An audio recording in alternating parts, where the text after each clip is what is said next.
Ladies and gentlemen, we are now live. This is the Hot Seat TV, and today we have Daktari Dan Ogwoka Manduku, who is seeking to be the MP of Nyaribari Masaba.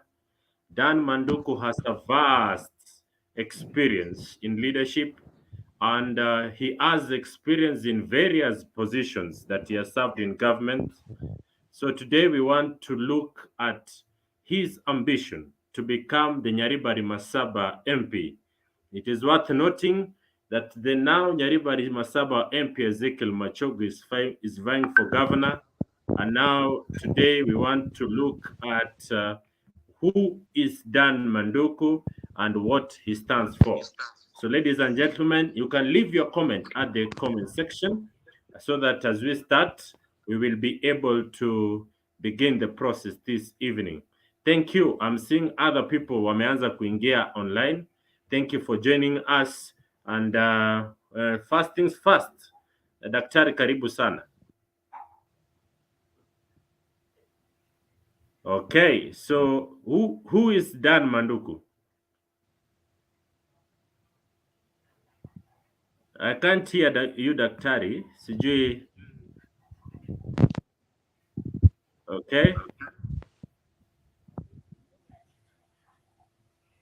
I can't hear you still.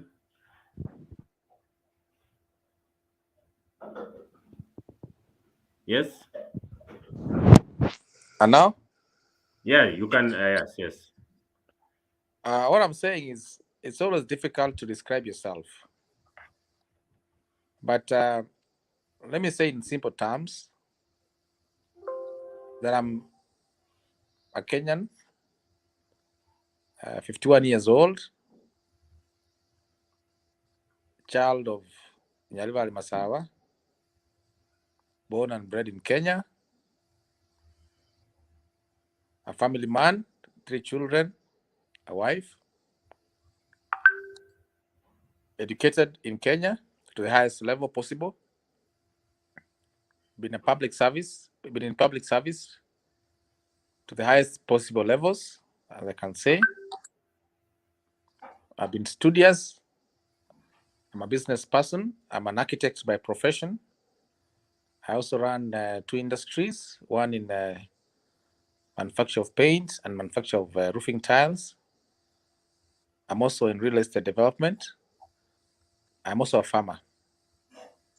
Above all that, I'm a God-fearing person who believes in social justice and social entrepreneurship.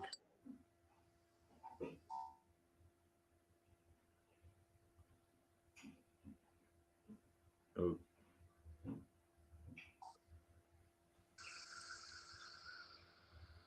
Okay. We had lost you for 1 minute. Daktari, you are the ODM candidate for Nyaribari Masaba, and ulikuwa katika nominations with one Laban Chwea na Madam Rispa Maseme. From the ODM office, you were given the ODM certificate. What really transpired during the process ya kupewa nomination certificate? What really happened? I saw Laban Chwea did something sort of maandamano kule Gesusu. What really happened, Daktari? Wanda, there are more than 80 political parties in this country. Some parties are even older than ODM. People have a choice to join any party, and I joined ODM by choice because I believed in the ideology of ODM. Now, when you join ODM, there are conditions of joining ODM, and one of the conditions is to abide by the ODM constitution. There are many clauses in the ODM constitution, but one of the key issues about ODM is that it sets out its criteria for nomination of candidates. And there are 4 criteria, and for good measure, let me just enumerate them for you. One, there is what we call direct nomination, where the party feels that this person deserves to be nominated. And that is what happened to our party leader, Raila Odinga. He was given a direct nomination. The second criteria is where we go for delegate system. The ODM has got a structure, and in that structure lies in a delegate system. The third criteria is what we call universal suffrage, where people come, all members of the party vote for the candidate they prefer. And the fourth is what we call consensus. But consensus as a rider, it is based on professional opinion polls. You can't ask me what happened in ODM. I applied for nomination like anybody else, like those people making noise.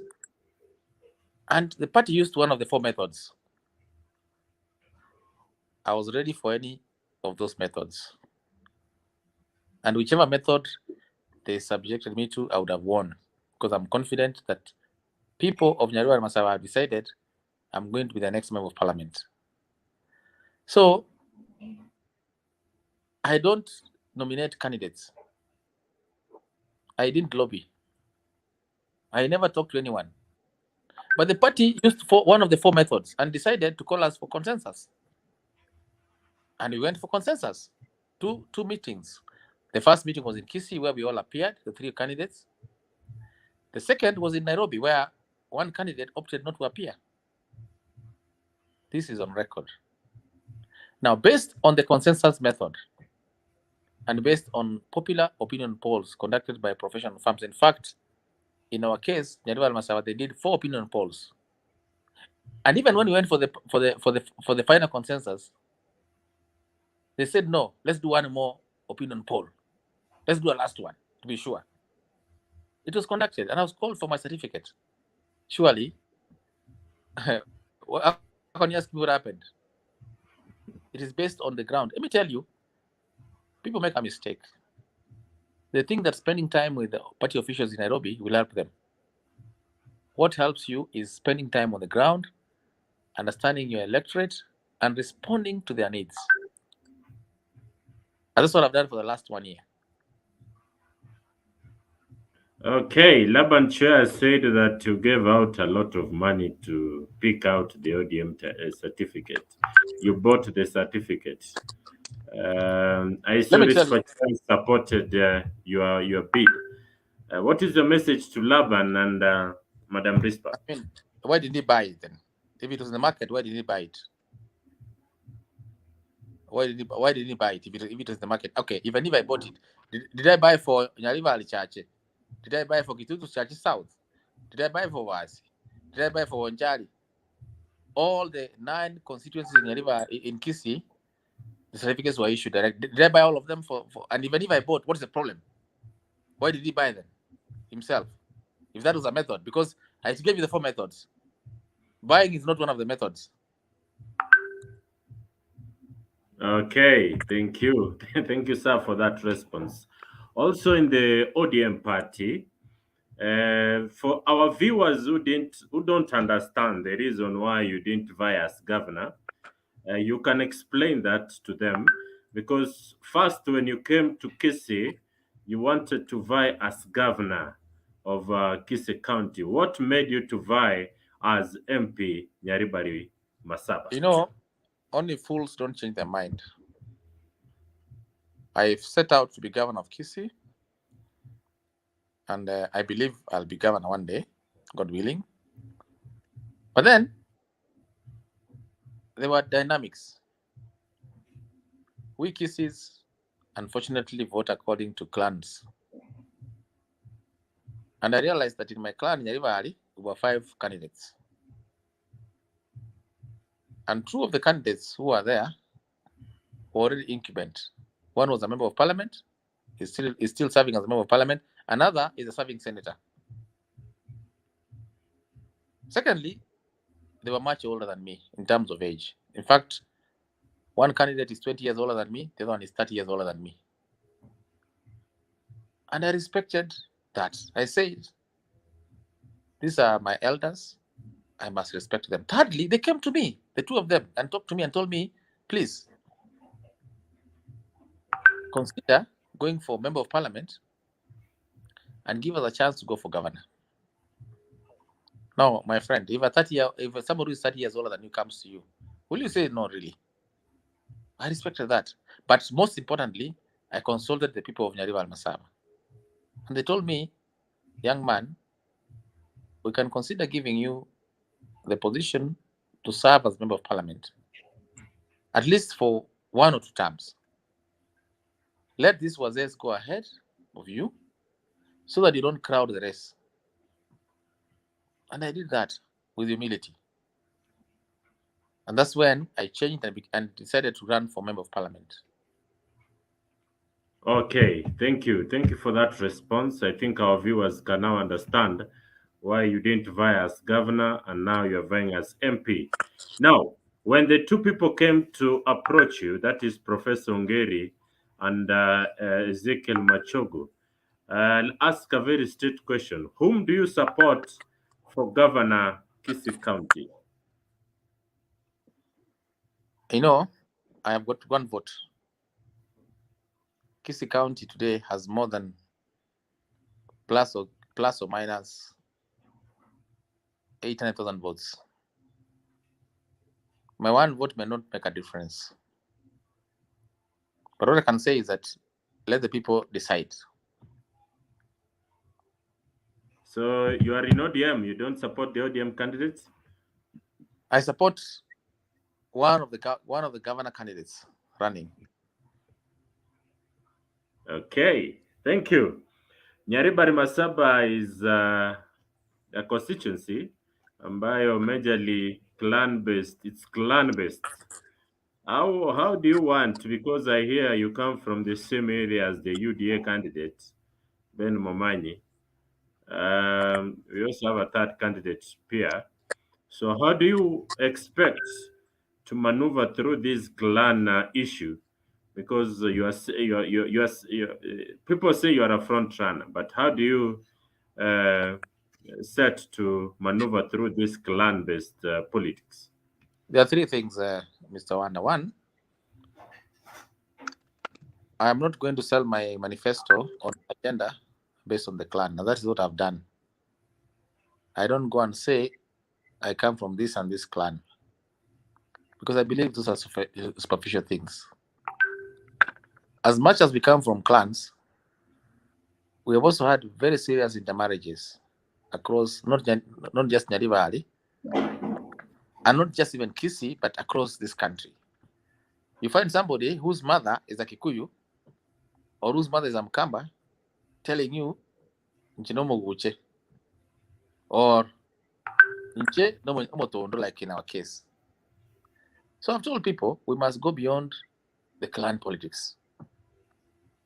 Number 2, I have sold my agenda based on my past records. 1, as a scholar or intellectual. 2, as a former civil servant who has done immense contribution to our people. And 3, as a visionary who wants to transform the lives of the people of Nyaribari. They have had clans from times immemorial. They have elected their leaders based on clans, but what have these leaders done for them? And that is what I'm asking them. I'm challenging them. This guy you elected, what has he done for you? Number 3, most important, I'm telling my people, it is time to get into a paradigm shift, not just in terms of clans and in terms of development, but in terms of futuristic endeavors. I always say, I grew up in Kisii, the age of 10. Where my grandmother went to the river is where my sisters and my cousins are going to the river 30 years later, 40 years later. We must drop all the things that we've done in the past and embrace new ideas and ways of looking at development. And I'm telling them, I'm here to serve you. A small correction, I don't come from the same clan as the UDA candidate. Now that you're talking about clans. Okay, thank you. Dr. Dan Manduku, you have been in the civil service for quite some time. You have been the managing director, you have been in National Construction Authority, You have been in the Kenya Ports Authority, and many people say you were dismissed because you were corrupt. What is your response in this? I mean, let me tell you one thing. Corruption allegations are all over this country. And you know what has been happening in the last 2, 3 years. The tag that was put on me that I was corrupt was to hound me out of office. That was the objective. And I decided before I'm hounded out, let me resign. Because I resigned. And I said, let's meet in court. No allegation has been proved in court of law. And you know, my friend, let me tell you, we know the real thieves in this country. You know them. There are people, 10 years ago, we were giving M-Pesa to go for interviews. I did that myself. I gave somebody M-Pesa to go for interview, to buy shoes and go for interview. Today, he's a billionaire. He's not in court. We've got people who we know very well go to Arambes every weekend, give money. And the civil servants whose salary we know. And yet they keep saying, you know, in Nairobi they say when you see a thief, when a thief steals from you, when a thief pickpockets you, for him to get away, he'll say, oh, you're mwizi, so that you don't know who the thief is. Let people say, okay, in 2013 I was here, in 2022 I'm here. Let us compare. I've been a professional in the last 20 years. I was the first Kenyan architect to go to Rwanda at the age of 26. I built an empire. Recently, I sent some people to Rwanda to see my assets in Rwanda, which I built when I was 25, 26, 27, up to 30. I worked in public service after that. And even then, I still ran my factories and my companies. These were allegations to smear me because I was becoming very relevant in this country, because I was moving things. Let people say, okay, Manduku was corrupt, but also this was his performance index. They never talk about that. Why? Because they know it's a contradiction. You're in court, let the courts decide. They came and checked my house. They said, oh, I stole money I put in the house. They came to my house here. They checked everywhere. They didn't find a coin. They went to my bank accounts. They didn't find a coin. Where I live today, I bought this house in 2007. 11 years before I went to the Kenya Ports Authority. So I could have stolen and bought this house 11 years before. I have never changed my lifestyle, Mr. Wanda. Those who know me will tell you at the age of 35, I was driving a Range Rover. Vogue, one of the 10 in this country. I was living in Karen. I've never changed my residence. My children were going to Oxford University and I was paying school fees. I've never changed that. These were smears to mess me up. But you know, in life, you must go through what we call crucibles. When you're a leader, you must go through crucibles of leadership. And this is a crucible that I went through. Our own president, Uhuru Kenyatta, was taken to ICC. We still elected him as president. Same with our deputy. Because why? Those were smear campaigns. I will give you the full story of the port after the elections.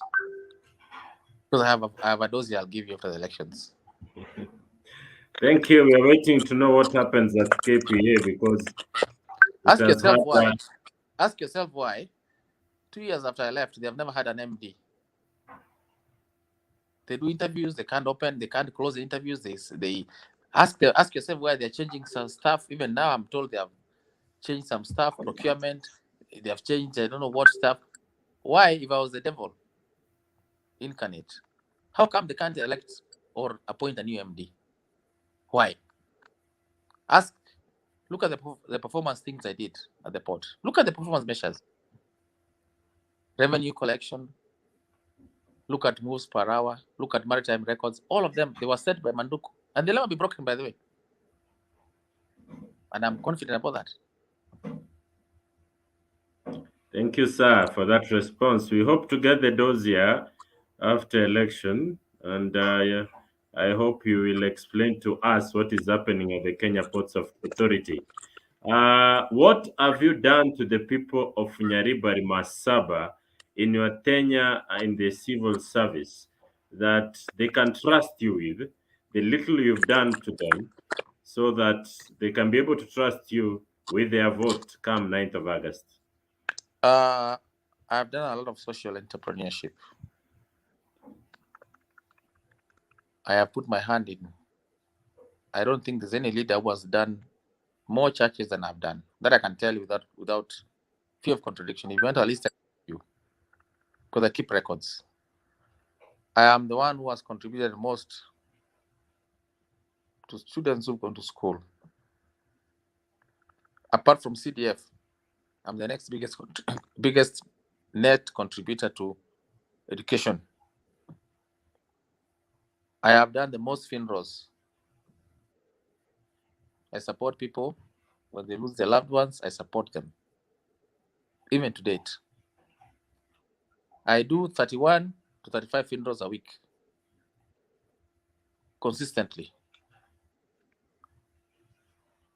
I have done enormous contributions to schools, both high school, universities, and I have the records. But most importantly, I have been helping our youth. There's no one who has employed more kids in Nyaribari Masaba in the last 30 years than me. You go do your research. I can give you the names if you want. Even today, I've employed two kids. I've taken 2 kids today. One a driver to a supermarket, another one sales today to a supermarket.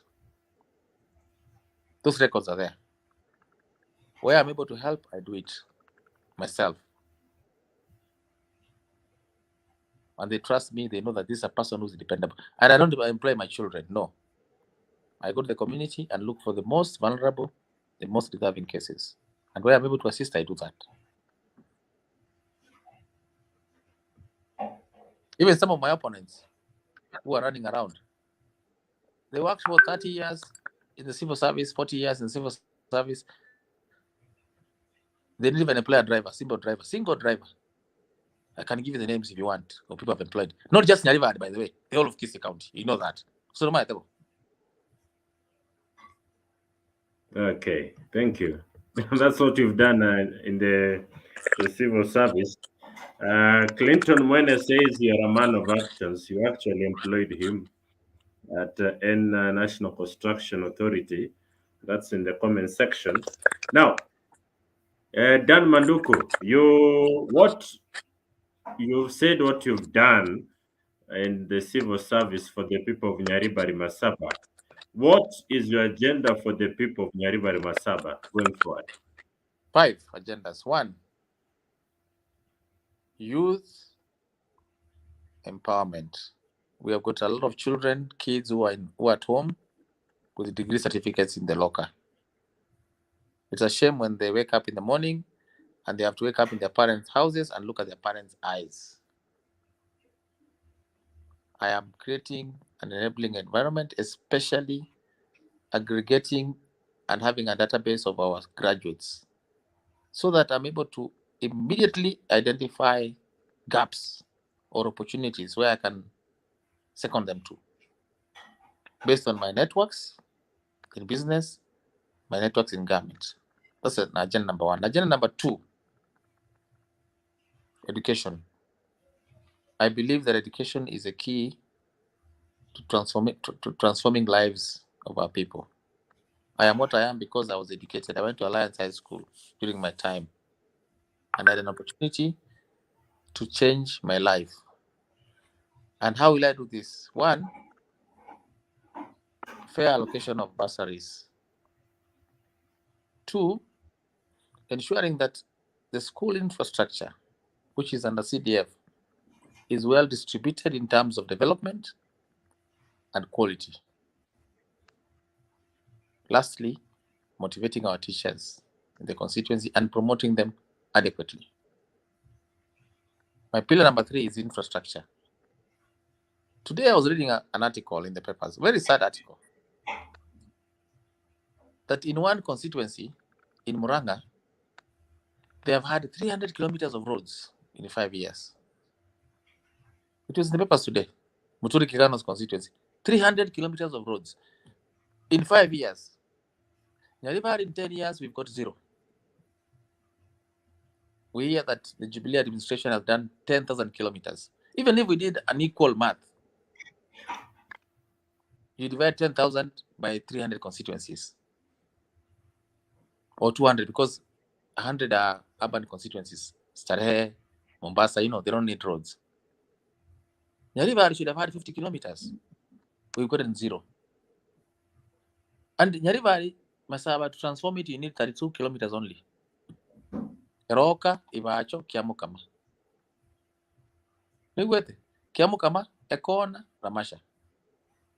32 kilometers of road, and you'll transform the people of Nyaribari and Masaba. We've gotten 0 because our 2 MPs who have been there before us have done nothing about it. That I'll do. Coupled with that, rural electrification. We know it's a free program. It was there. It was budgeted for. You hear figures like 10 million people have been connected to the electricity grid. Nyaribari and Masaba, 0. Then water.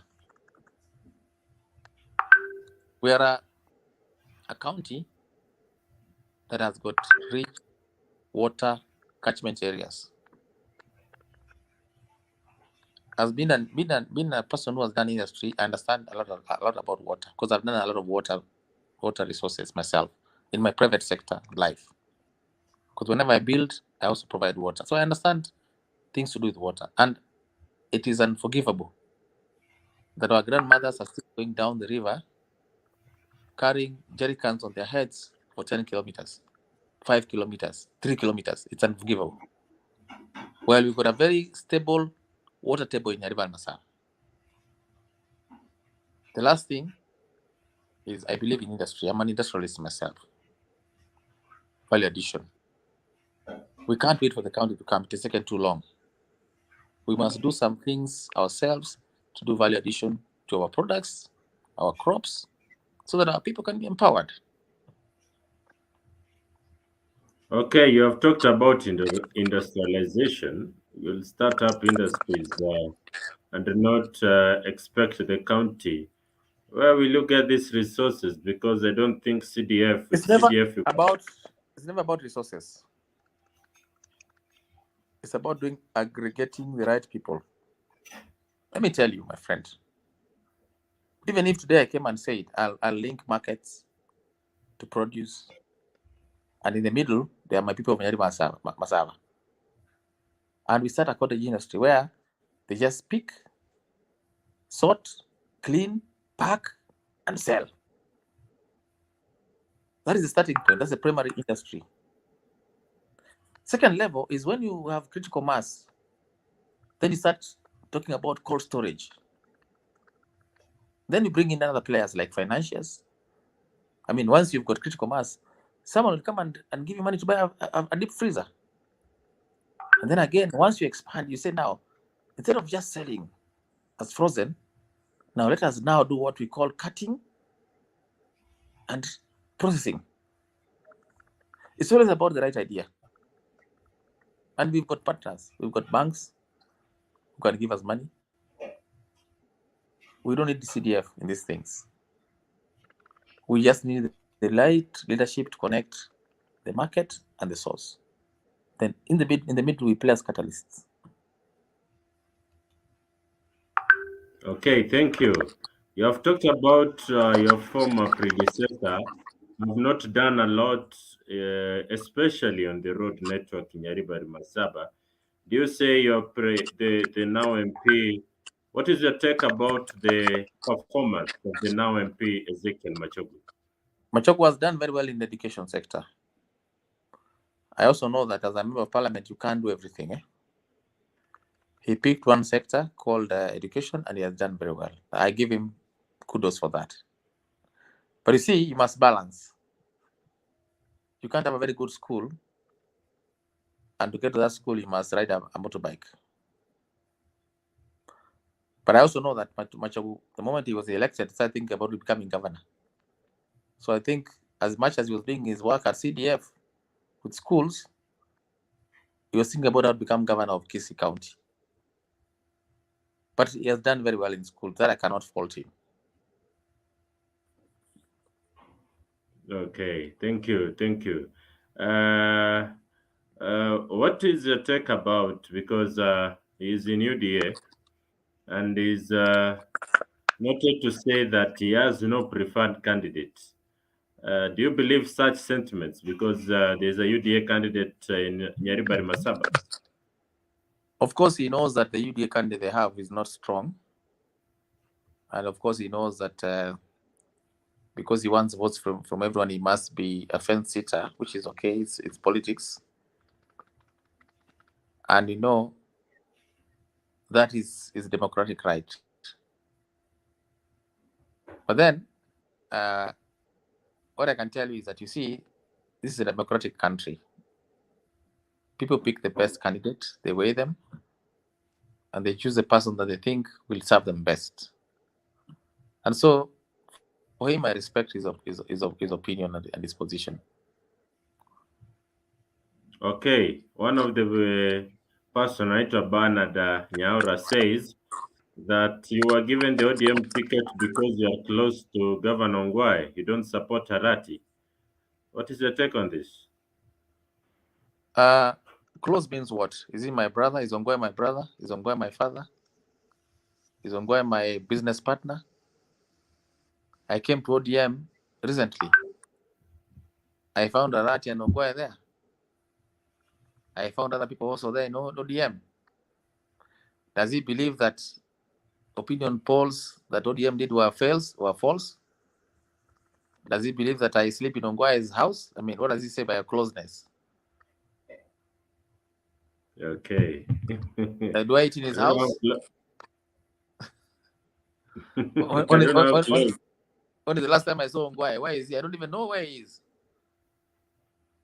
Okay. Okay. What about the other 9 candidates? You see, 9 of us were given tickets in ODM. So are you talking about even Arat himself was given a ticket by ODM? So is he also close to Ongwae? Kenani was given a ticket by ODM. Was he close to Ongwae? Okay. Thank you for your response. And even if I'm Somebody close to said, Ongwae, what's wrong with that? Is he not an ODM candidate? Is he not a member is he not our governor? People should stop being cheap and be serious. This is cheapness. Let us have intellectual discussions. Let us have ideological discussions. Let's not be cheap. thank you. What is your take? Because there's a feeling that you are not so close in touch with the people because they feel that you are too rich and you're not What so is close to the people. close means what? What is closeness? I'm always in the village. I go to church with them. I eat with them. They come to my house. I go to their house. What is close to people? How should I demonstrate? Should I take a border to show that I'm close to people? And if I was not close to people, how come then consistently in every opinion poll that is being carried out today in Kenya about Nyaribari and Masaba, I'm consistently coming to the top? Am I also buying that? And by the way, Wanda, what's wrong with being rich?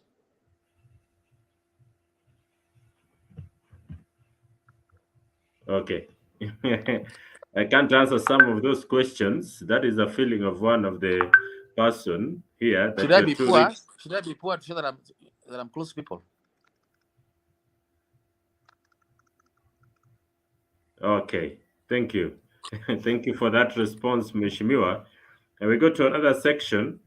And on the ODM wave in Nyaribari. Previous candidates, ODM has never clinched a seat in Nyaribari Masaba. It is perceived a government that is in 2017. It elected somebody who was not in ODM and also in other elections, both in Church and Masaba. What is your take about this? That's a very superficial question. ODM has never claimed the presidency. What's your take about it? And we know the president will be Raila. He knows he's an ODM. We believe in history. History can give us guidance. But history changes. It means the candidates they had in the previous times were not strong enough. Now they have a strong candidate whom they can rely on.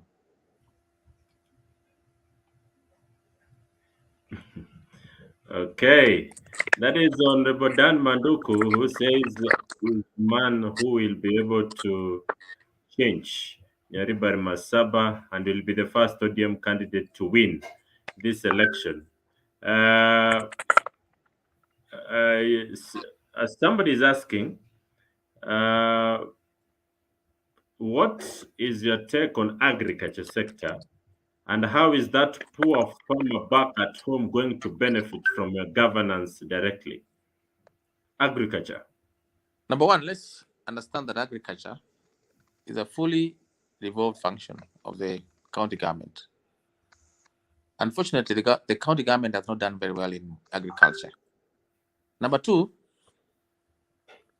let us understand as cases that our biggest undoing is our land tenure system, where our farms are so small that they become completely uneconomical to do any meaningful agriculture on it, whether it is large scale agriculture, cash crop agriculture, or small scale agriculture.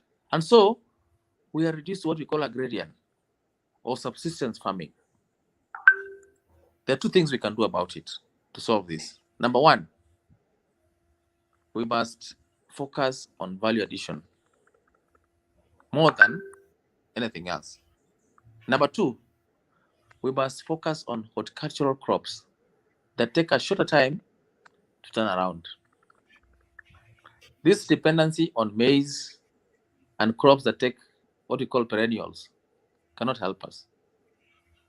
We must now embrace crops that take a shorter time so that we can quickly grow them, harvest, and value add them.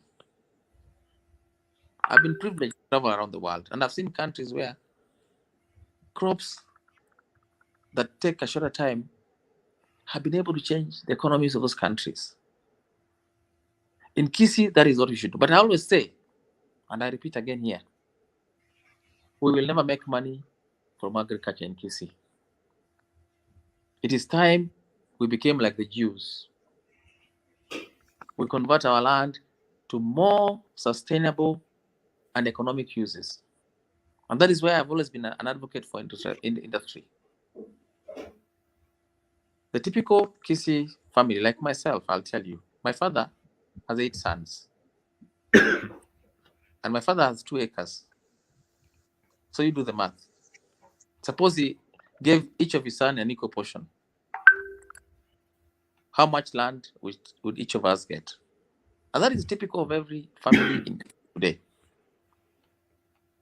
We must have a paradigm shift where we go for something else, not agriculture. Or if we go for agriculture, not the way we know it.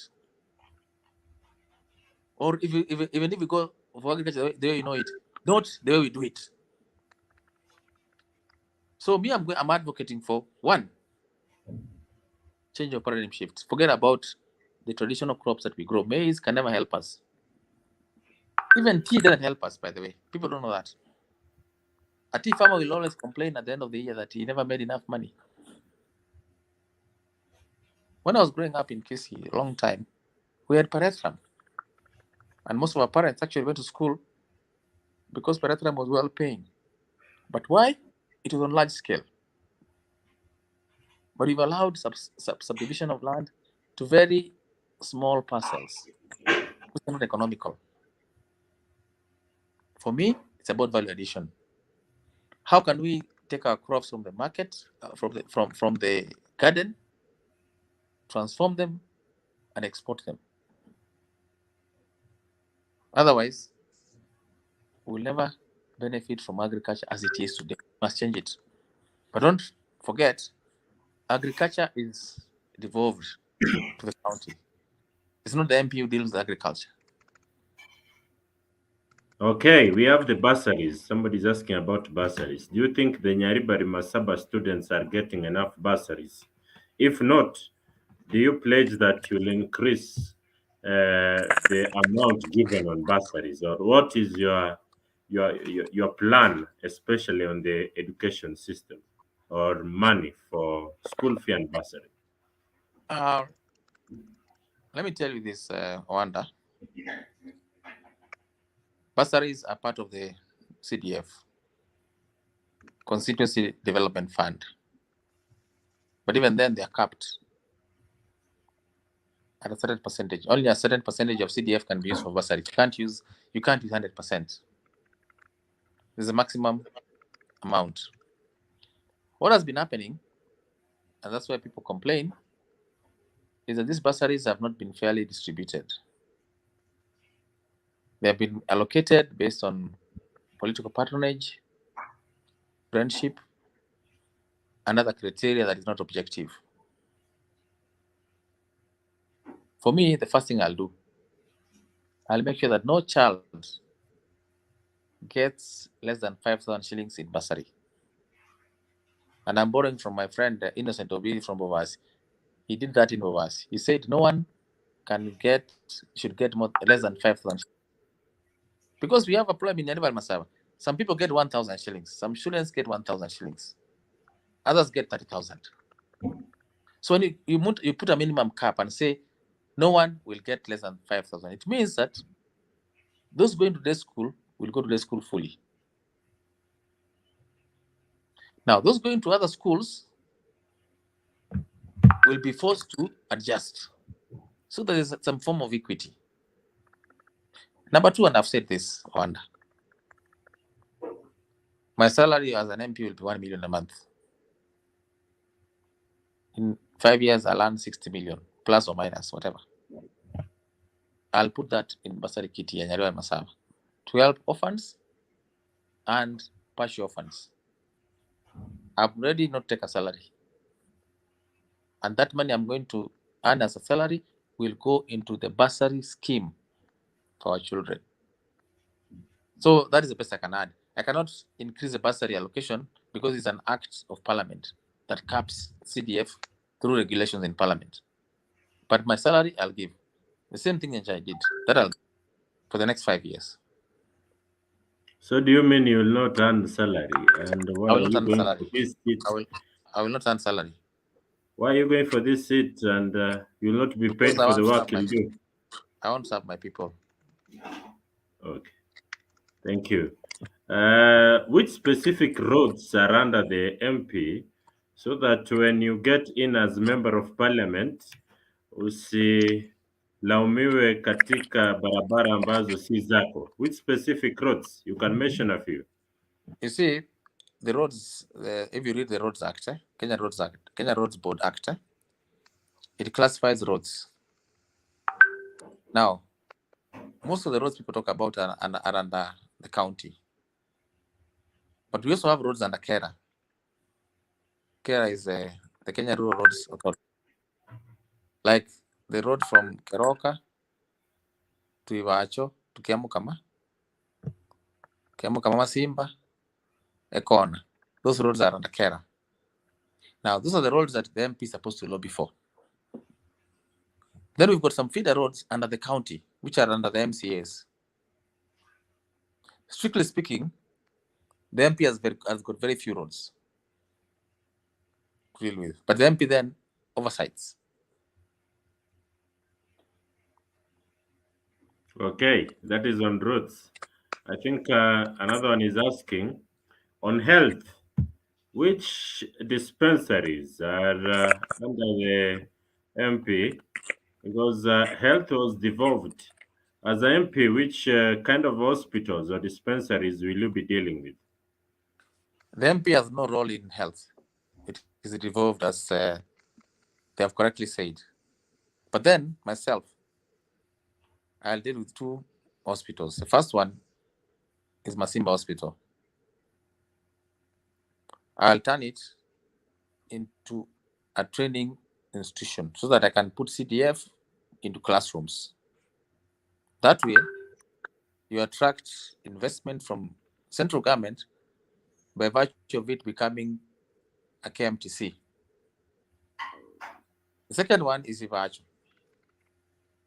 This has been a story that has gone on for so long, but no one seems to put any effort in it. Both the current member of parliament and the last member of parliament. But strictly speaking, health is also devolved under to the county.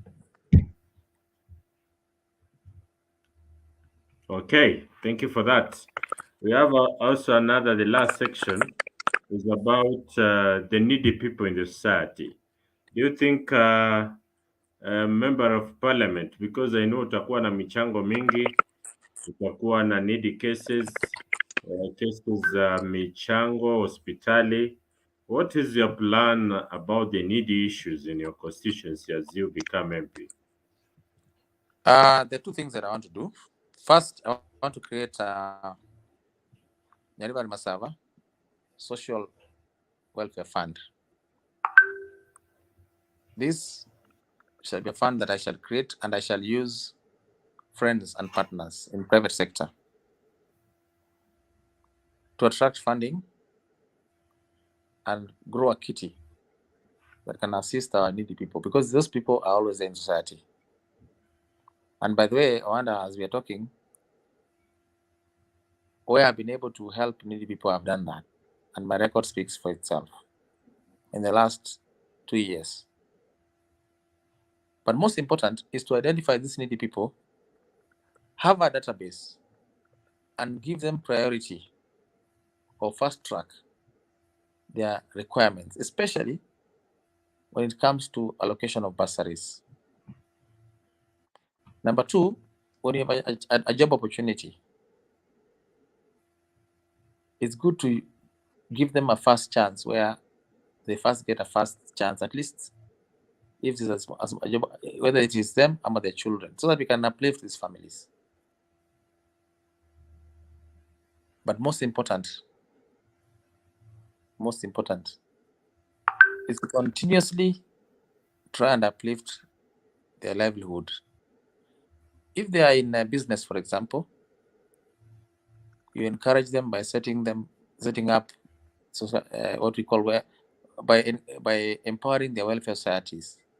If they can be in brick making, or if they're in business, give them from that fund, give them some capital to grow. Because if somebody is needy and he can be able to work, give him 10,000 shillings and tell him, okay, this 10,000, please make matofali or some matavori. We're going to buy this matavori for this school. In 3 months, he'll turn 10,000 to 15,000. In 1 year, it will be 30,000. In short, make deliberate efforts to uplift them by giving them opportunities in business.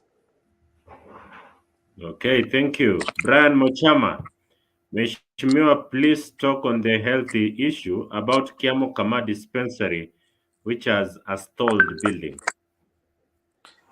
As I told you, health is devolved.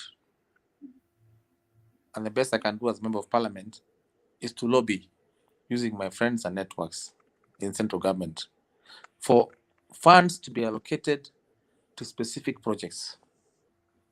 And I've said it's not Kiamo Kama Ibaj. I think it's talking about Ibaj. I just mentioned it. Ibaj dispensary. That is one that I just mentioned a few minutes ago. Okay. George Matara, you are the BOM chair of Getare, yet it performed dismally in KCSE.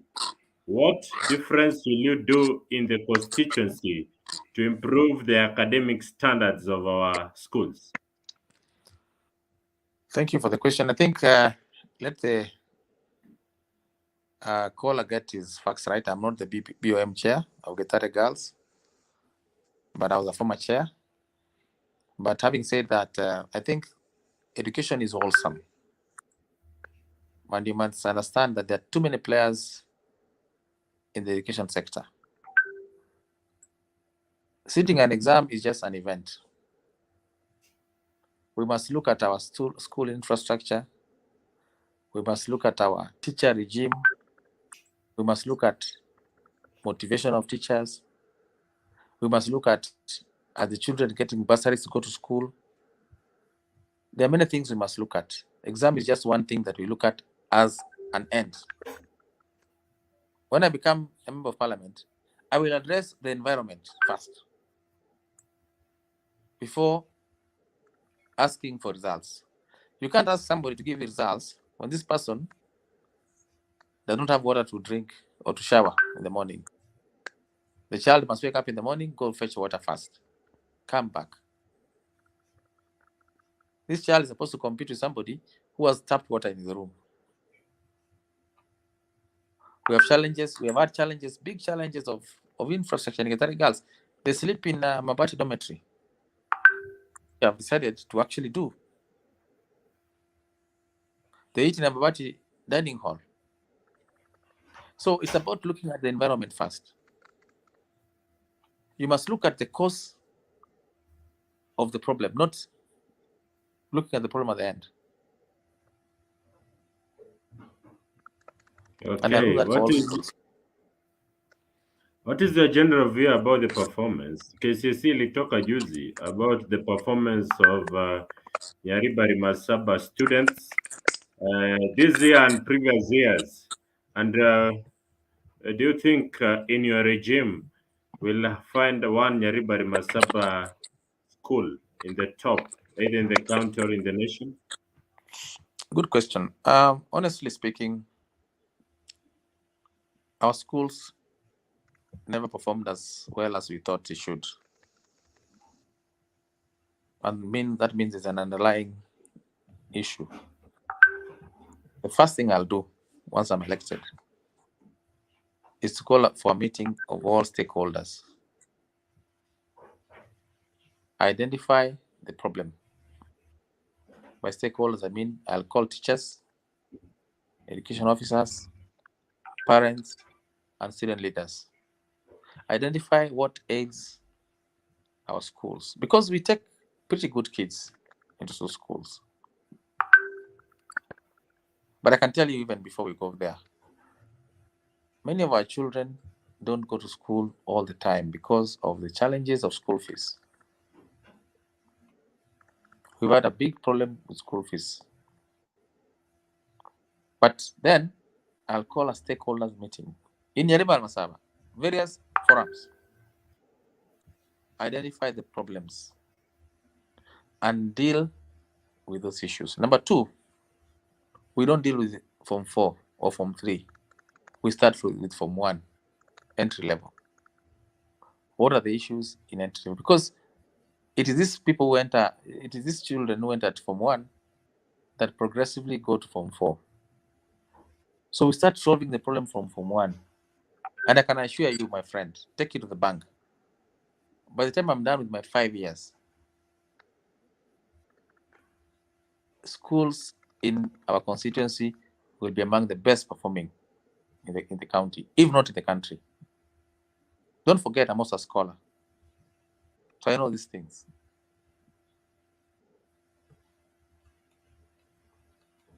Okay.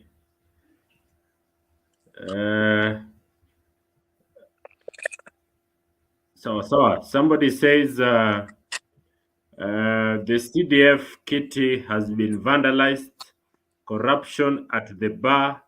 Kindly talk about that. I think I mentioned about CDF Kitty. I don't run it now. But for me, I'll put a minimum amount that the children must get. and have a very efficient and transparent system of allocation. I'll make sure those who sit in the committee are not people who want to be recipients. If you want to be a recipient of CDF, or you want your child to be a beneficiary of CDF, then you can't sit in that committee. It is somebody who has no interest, who has no personal interest for his child or his nephew or his niece. That way, then the issue of governance becomes straightforward. CDF got sports kitty. How can you use the kitty to improve talents in Nyaribari Masaba? It's a very good question. There's normally an allocation of about 3 million shillings a year for games and talents. Honestly speaking, it's a very small amount. And in my previous job, I ran a football club, and you know very well it was the winning. It won the league, Bandari Football Club from the Kenya Post Authority when I was MD. That was my club. So I ran the club, and I know what it costs to run one club in one season in this country. So 3 million is very little money. But then we can start with that. We can start with whatever little money as seed. But through our friendships and our connections, we can attract partners to come and put in more funds. And partners need not just put funds, they can even bring enterprise, or they can bring training, or they can bring equipment. But most important, I will have a committee that will identify talent. And talent not just in football or in games, but also in music and performing arts. Like I just realized that there are very many young people who are very good in music in Nyaribari Masaba. They even did a hit for me, my campaign hit. And I'm like, these people should be at the national stage. I will have a committee that will go around and identify talent. Now, using that kitty, we have a program where this talent is identified, nurtured, improved, tested, and rewarded. All functions that we are going to have in Nyaribari Masaba must be done by indigenous people. Why? Because we want to encourage them, we want to grow them, and we also want to pay them for what they have done. Number Okay, two, kindly. Yes. number two, using our CDF funds, if you're very good in your talent, then we sponsor you. You come to KMTC, not KMTC, Kenya Institute of Mass Communication. You do a course in broadcasting. If you're very good in art, in acting, we bring you to Kenya National Theatre. We make sure that you join one of those what we call them, the thespians or actors, and have a tour around the country. That way you grow your talent. Okay. Kindly elaborate Yes. on the Botondo regime in politics. Don't you think you are becoming too much and pathetic as a clan? Why always you as a clan? Why is your clan always in politics? Wow. Your response in this. I didn't get the question. Sorry, repeat the question. Kindly elaborate on the Botondo regime in politics in Nyaribari Masaba. Don't you think you're becoming too much pathetic as a clan? That's a very unfair question, because I can give you the history. But history is a good thing. And you have a pen. You have a pen. Yes. Nyaribari Masaba today, the current MP today is Omoguche. Oguche, Rikabo Oguche. The other member of parliament, Senator Ongeri, is Omoguche. The previous MP was called Moindi Omotondo. Goli. Yes, yes, yes. Before that, it was Professor Ongeri Omoguche.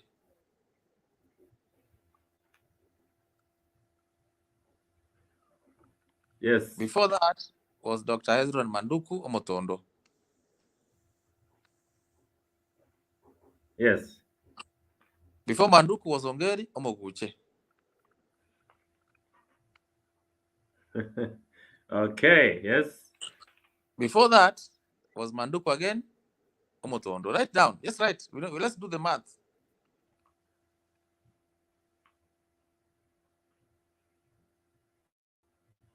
Okay. 1988 to 2002 was Ongeri Omoguche. Ongeri Omoguche. Before that, it was Nyaribari Okay. General. We had Omanga Omosigisa. Manga Omosigisa. Yes. Before that was the late James Nyamweya Mwamuriango. James Nyamweya Mwamuriango. Okay, Sagweyo. Which is the most dominant? Abaguche.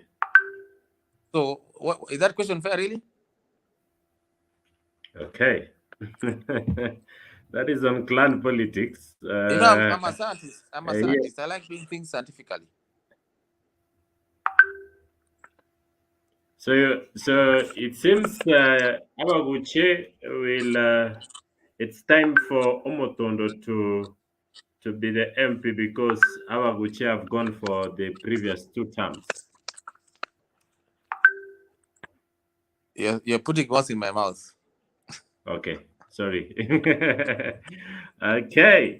It is in public record that you have never voted in Nyaribari Masaba, yet you want to be MP. What is your comment on this? That is George Matara. Three answers to that. Simba Arati has never voted in Kisii. He wants to be governor. Are they talking about that? Number two, the Election Act allows you to vote anywhere as long as you are a registered voter. Does he know that? Number three, when I was employing people all over Kisii, was I not aware that I don't vote in Kisii? Did they complain that why are you employing us? Or when you come to my office for help for school fees, do they say, Manduku, you don't vote in Kisii, so don't help us?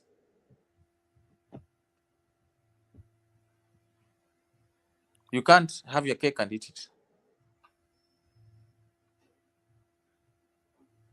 Okay. That is your response. You claim that Nyaribari nebirombeta, meaning you just dish out money and you'll get votes. Wow. What is the take in this, Daktari? Have you ever put such a thing? That was taken out of context. What normally happens? All these people, aspirants who are running for election, are wealthy people. But they are mean. They don't come for Arambes. They don't help in matangas. They don't help in school going children. But they want your vote. And I told them, it was taken out of context. I told them, you need to be somebody who is kind, who is strong, who has a giving spirit for you to ask. Even the Bible says, ask and you shall receive. Those who give shall receive. They want to receive without giving.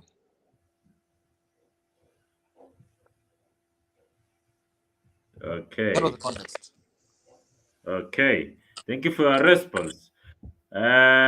You got only Wazes representing you from the Bonyameyo clan. What about the young generation in your campaign team? Good question. When you're going to Homestead, you knock the door, and you knock the door by talking to Wazes.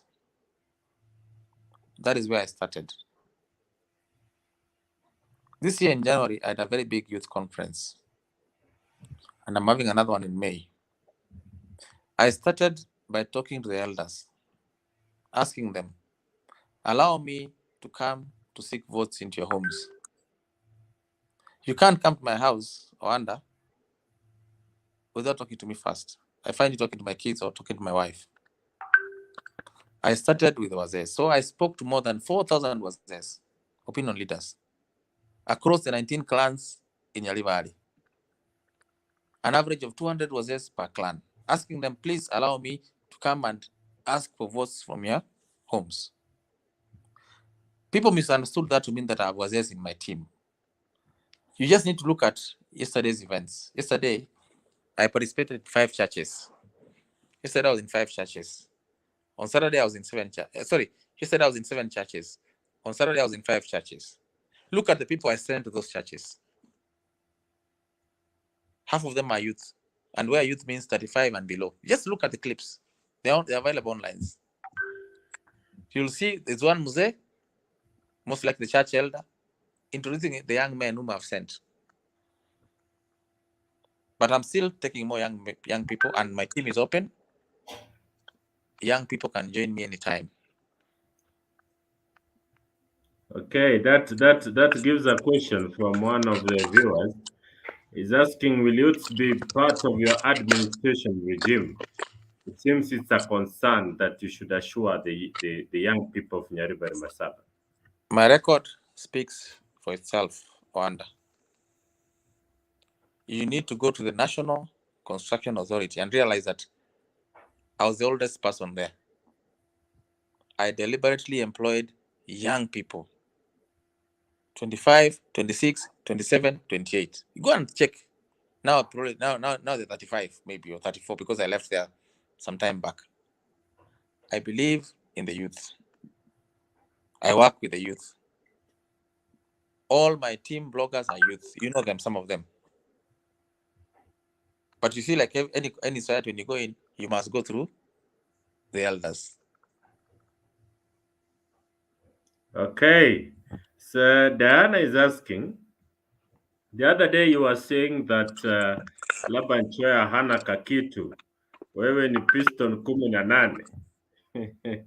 What is the meaning of this? I think I've just explained that. That you need a good heart, you need strength, you need to be generous. Okay. Somebody says a clan plays a major role in the current Nyaribari politics. We can't run away from it, but we request Meshimiwa to eradicate this and allow the people to have a different look on our next generation. When you become MP, will you finish this clan politics, Meshimiwa? That is my intention. I think I've said it again. That is my intention. That I want to base my leadership on merit, ability, and vision, not on clans. Okay. Another one. How sure are we that we'll see you in the village once we vote for you? Because most of the times you're in Nairobi. That's an unfair question. I have a home in Nairobi, I have a home in Mombasa, I have a home in Nakuru, I have a home in Kisii, I have a home in Nyaribari, Masaba. I can assure you that once you elect me, I'll spend most of my time between Nairobi, National Assembly, and Nyaribari Masaba. I will not even go to my home in Kisii or Mombasa or Nakuru, no. Okay. As it is, unemployment is a major challenge. After earning these hard-earned degrees, diplomas, and name it, most youths end up in desolate and depression drives them to drinking dens. What is your plan on drinking dens in Nyaribari Masaba? I think I said it before. The best I can do is to create a database of our graduates and aggregate them or connect them to emerging opportunities, either in business or in jobs. But most important, is to try and encourage the moral fabric of our people, that they don't have to go to drinking as a last result, the absence of work or gainful employment. And I think on this matter, I'll work with community leaders, churches, and other elders to ensure that our people have hope in the future. Because drinking is a consequence of lack of hope or lost confidence in the future. Okay, Honorable Pavel Oimeke, we are coming to the end. Honorable Pavel Oimeke won the Bonchari parliamentary seat last year, but has never accessed CDF funds because of graft case. I don't know if this is the case, but you have a 2.7 billion KPA graft case. Can you assure us that you will access CDF and it will not affect your term in leadership? I think again that is wrong, a wrong case. Pavel Oimeke's case was different. When he became member of parliament, he found a committee of CDFs that was already in place, which had been picked by the previous MP, the late Oyoko. Pavel Oimeke tried to change that committee.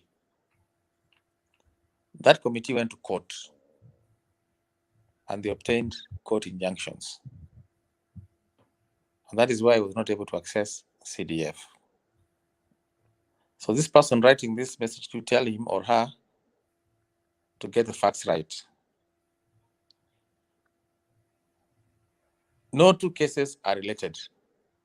There's no interrelation between two cases or three cases. CDF is your right as people of Nyaribari Masaba.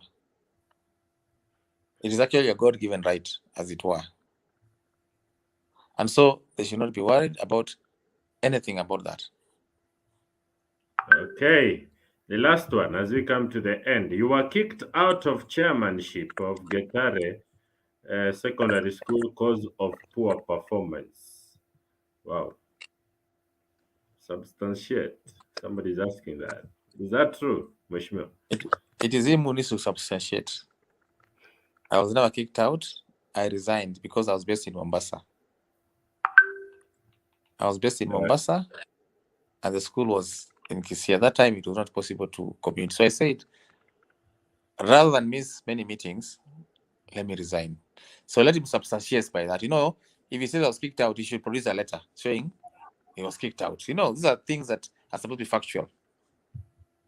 In fact, Okay. as it is, I am the biggest supporter of Getare Girls. Even now, as you know, I'm building a dining hall there. I gave them paint about last year. You saw in the media from my factory. So let him get his facts right. I encourage people to get facts right.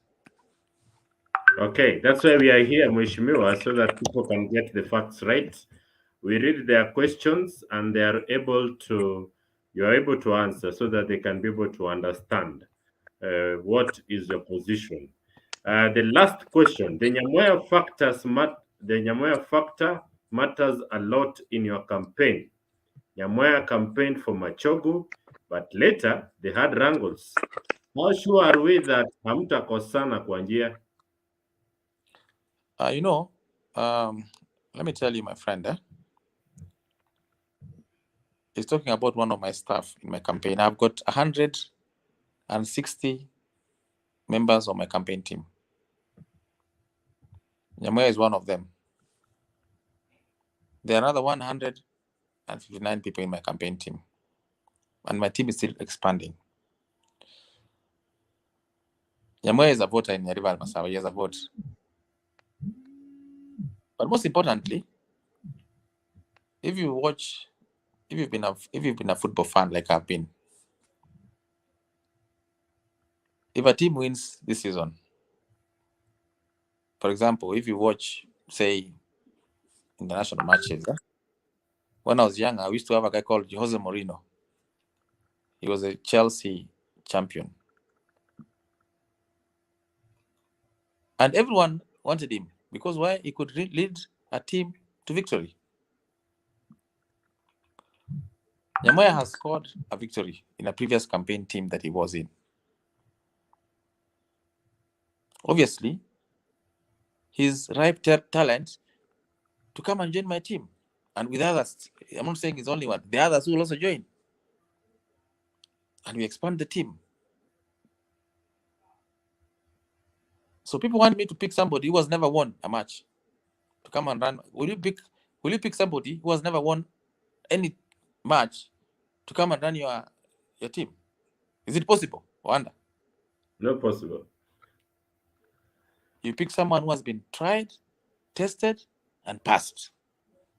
But then you give him other support, logistics, intellectual, financial, so that now he can play the game even better for the new team.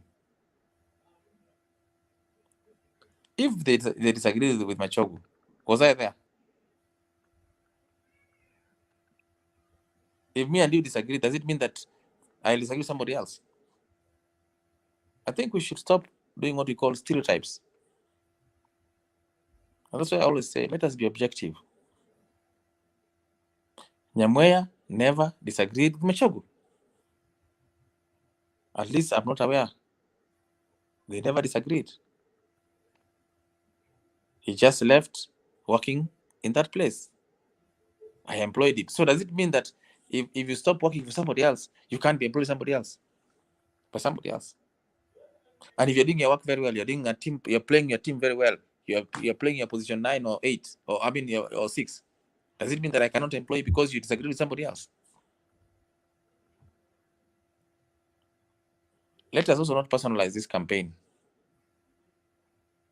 Our campaign is based on issues. And we're delivering.